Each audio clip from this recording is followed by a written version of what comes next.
नमस्कार, बहुत स्वागत है आपका। आप देख रहे हैं धर्मासन मार्ग। नवरात्र के छठे दिन माँ कात्यायनी की आराधना की जाती है। माँ कात्यायनी को मनाना बहुत ही सरल है। माँ को प्रसन्न करने के लिए एक खास मंत्र भी है। माँ कात्यायनी अमोघ फल देने वाली हैं, क्योंकि शिक्षा की प्राप्ति में प्रयासरत खासकर जो लड़के हैं, लड़कियां हैं, जो विद्यार्थी हैं, उनके लिए माँ की उपासना, माँ कात्यायनी की उपासना बच्चों को जरूर करना चाहिए। नवरात्र के छठे दिन कात्यायनी देवी की पूरे श्रद्धा भाव से आराधना की जाती है और कात्यायनी देवी माँ दुर्गा का छठा अवतार है। शास्त्रों के अनुसार कात्यायन ऋषि के घर उनकी पुत्री के रूप में जन्म लेने के कारण इनका नाम कात्यायनी पड़ गया। क्योंकि शिक्षा प्राप्ति के लिए इनकी उपासना तो किए ही जाते हैं, साथ ही माँ कात्यायनी का संबंध शुक्र नामक ग्रह से है। शुक्र को बेहतर करने के लिए भी, शुक्र यानी जीवन में सुख को पाने के लिए, जीवन में, वैवाहिक जीवन में शांति हो, सुकून हो, आपका दाम्पत्य जीवन बढ़िया रहे। अब ऐसे में माँ कात्यायनी का आराधना करने से आपको आशीर्वाद मिलता है, धन और सुख दोनों का। क्योंकि दिव्य रूपा कात्यायनी देवी का शरीर सोने के समान चमकीला है। माँ चार भुजाधारी हैं और सिंह का सवार है। अपने एक हाथ में तलवार, दूसरे में प्रिय पुष्प कमल लिए हुए हैं, अन्य दो हाथ बर मुद्रा और अभय मुद्रा में है और माँ का वाहन सिंह है। कैसे करेंगे पूजा? देखिए, माँ कात्यायनी की आराधना गोधूली बेला के समय करना चाहिए। गोधूली बेला का मतलब है शाम के समय, जब दिन और रात का मिलन होता है, यानी सूर्यास्त होने के 45 मिनट पहले से 45 मिनट बाद तक का जो समय, जिसे हम प्रदोष व्रत समय कहते हैं, प्रदोष काल, उसी वक्त को गोधूली बेला कहा जाता है। तो इस समय माँ की विशेष आराधना की जाती है। माँ को मनाने का खास उपाय भी किए जाते हैं। इस दिन माँ को सुगंधित पुष्प अर्पित करने से शीघ्र विवाह के योग बनते हैं और आपके लव रिलेशनशिप में आ रही परेशानियां, आपके वैवाहिक जीवन में आ रही बाधाएं दूर होती हैं। क्या करेंगे? सबसे पहले तो आप माँ कात्यायनी को आप सुबह सुबह स्नान करके, आप शाम में वैसे पूजा करें अगर आप व्रत रखते हैं तो। अगर आप व्रत नहीं रखते हैं तो सुबह पूजा कर लें। कैसे करेंगे? नहाकर आप खुद पीले रंग के वस्त्र धारण करें। आप महिला हैं, आप पुरुष हैं, दोनों ही ये पूजा कर सकते हैं। अब इनकी, चूंकि यहाँ पर शीघ्र विवाह और अच्छी शिक्षा दोनों के लिए ही इनकी आराधना होगी, तो पहले हम शीघ्र विवाह के लिए उपाय बताएंगे, फिर शिक्षा के लिए। तो माँ को आप जब शीघ्र विवाह के लिए उपासना करेंगे, तब माँ को लाल और पीला दोनों ही रंग का कपड़े अर्पित करें, उनको चढ़ाइए।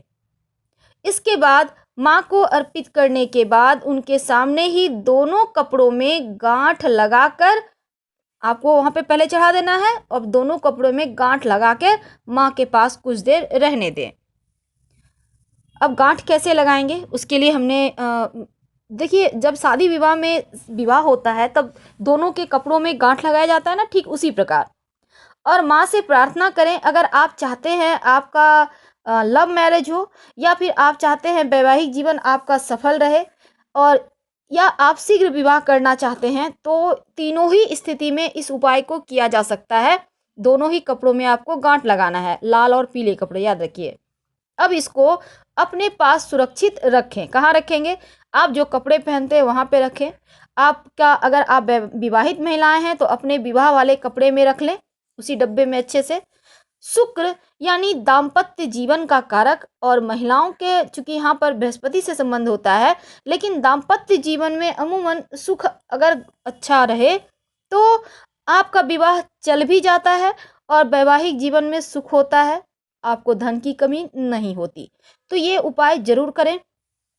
माँ को, चूंकि यहाँ संपूर्ण श्रृंगार की वस्तु अर्पित करने का भी विधान है, याद रखिए, संपूर्ण श्रृंगार की वस्तु, अगर ज़्यादा नहीं तो कम से कम एक सिंदूर का पुड़िया ही अर्पित कर दें। सिंदूर या फिर आप कुछ भी, चूड़ी है, बिंदी है, कोई भी चीज़ अर्पित करें और फिर दान कर दें। आप ये किसी अपने घर में, आपके घर में विवाहित महिलाएं होंगी, आपकी सासू माँ है, जेठानी है, देवरानी है, आपकी पड़ोसी है, किसी को भी आप ये श्रृंगार की वस्तु दे दें। तो इस तरह से आप माँ को मनाइए। और माँ को पीले पुष्प बहुत पसंद है, पीला नैवेद्य यानी पीले लड्डू माँ को जरूर अर्पित करें। ऐसा करना आपके जीवन में आपके शुक्र को मजबूत करता है और आनंद की प्राप्ति होती है। जीवन में कभी तकलीफ नहीं होता, मानसिक शांति रहती है। तो गोधूली बेला में आप कोशिश कीजिएगा, अगर सुबह कर लेते हैं तो इस विधि से करें। अब हम एक विशेष प्रयोग बताएंगे जो आपके जीवन में मिठास भी रखेगा और आपके जीवन में खुशियां भी रहेंगी। सुगंधित पुष्प, आप चाहें तो गुलाब के पुष्प भी अर्पित कर सकते हैं और गेंदे के पुष्प भी अर्पित कर सकते हैं। दोनों ही स्थिति में पुष्प सुगंधित ही होते हैं। शहद, माँ को अगर आप एक चांदी या मिट्टी के बर्तन में शहद का भोग लगाते हैं माँ कात्यायनी को, तो जीवन में कभी कड़वाहट का सामना नहीं करना पड़ता। आपके जीवन में मिठास बनी रहती है और जीवन एकदम से जीना सरल हो जाता है। तो माँ को मनाने के लिए ढेर सारे उपाय हैं। माँ को शहद का भोग छठी तिथि, छठे नवरात्रि के दिन लगाने का विधान है। शहद यानी मधु, और इस दिन मधु शहद का प्रयोग करना चाहिए। प्रसाद के रूप में आप सभी कोई खाइए, आपका स्वास्थ्य अच्छा रहेगा, आपके जीवन में खुशियां आएंगी। तो ये तो छोटा सा उपाय है। माँ का मंत्र है ओम कात्यायनी देव्ये नमः, ओम कात्यायनी देव्ये नमः। इस मंत्र का जप करने से आपके जीवन के तमाम परेशानियों से आप मुक्त हो जाते हैं। माँ कात्यायनी की कथा है, 2 लाइन में सुन लें।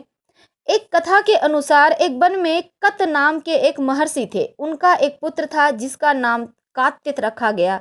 इसके पश्चात कात्य गोत्र में महर्षि कात्यायन ने जन्म लिया। उनकी कोई संतान नहीं थी। माँ भगवती को पुत्री के रूप में पाने की इच्छा रखते हुए उन्हें कठोर तपस्या की। अब महर्षि कात्यायन की तपस्या से प्रसन्न होकर देवी ने उन्हें पुत्री का वरदान दिया।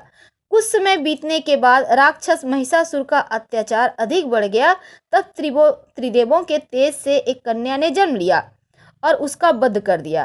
कात्य गोत्र में जन्म लेने के कारण देवी का नाम कात्यायनी पड़ गया। जो विद्यार्थी हैं, खासकर माँ का जो प्रसाद है शहद, उसको आप जरूर खाइए और सुगंधित पुष्प अपने हाथों से माँ को अर्पित करें। इससे आपकी पढ़ाई में जो आपका मन भटक रहा है भटकेगा नहीं और माँ के मंत्र का जप कीजिएगा। हम आपसे विदा लेते हैं। हर हर महादेव।